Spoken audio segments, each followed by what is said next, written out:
Are you tired of trying every weight loss diet under the sun without seeing real results? Well, worry no more. Today we are going to cut through the noise and give you a clear solution-oriented weight loss diet. Hi, I'm Shraddha Khanna, nutritionist at Wellbeing Nutrition. With my 13 years of experience, I've helped around thousands of people achieve their weight loss goal. And the best part, they didn't have to give up their favorite foods, follow a restrictive diet, or any fluff meal plans. Ready for a customized plan to kickstart your weight loss journey? Comment my plan below and we'll send you a link to download your personal meal plan. So stay tuned for the next 2 minutes where we discover a meal plan that you can follow all year round.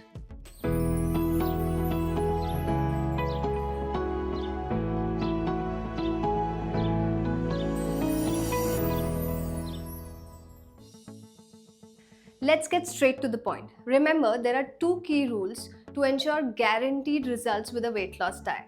Number 1, finding the right balance of nutrients on your plate. And number 2, the portion sizes and the timing of the food you eat. No matter what your weight loss goal is, it's super important to balance all nutrients in your meal, including carbs, fats, protein, along with vitamins, minerals, and antioxidants. So let's understand each one of them, starting with protein. When you eat protein, your body uses up to 25% of its calories just digesting it. So including a protein source in every meal helps you burn more calories than you take in, making it easier for you to lose weight. Now, when it comes to portion size, aim for the size of your palm. So men will naturally get a bigger portion of protein on their plate because the size of their palm is typically larger compared to a woman. Easy as that. Coming to the sources, for non-vegetarians, these are your options. And for vegetarians, these are your best bet. For vegetarians, it's important to combine 2 plant sources together for complete absorption of protein. So for example, you're going to have bean salad today. Make sure you add some paneer cubes to it.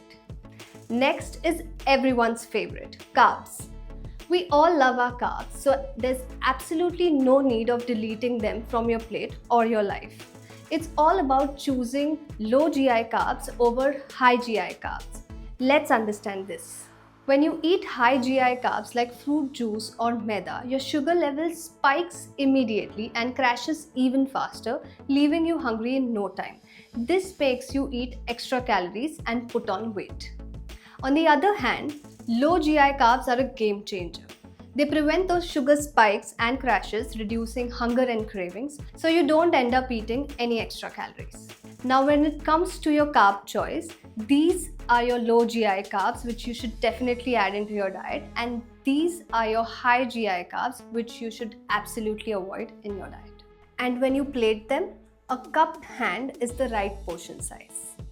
Next up is my personal favorite, fats. If you're one of those who are stuck with a weight loss plateau, count on this one. Fats reduces the glycemic load of a meal. Remember those sugar spikes we just spoke about?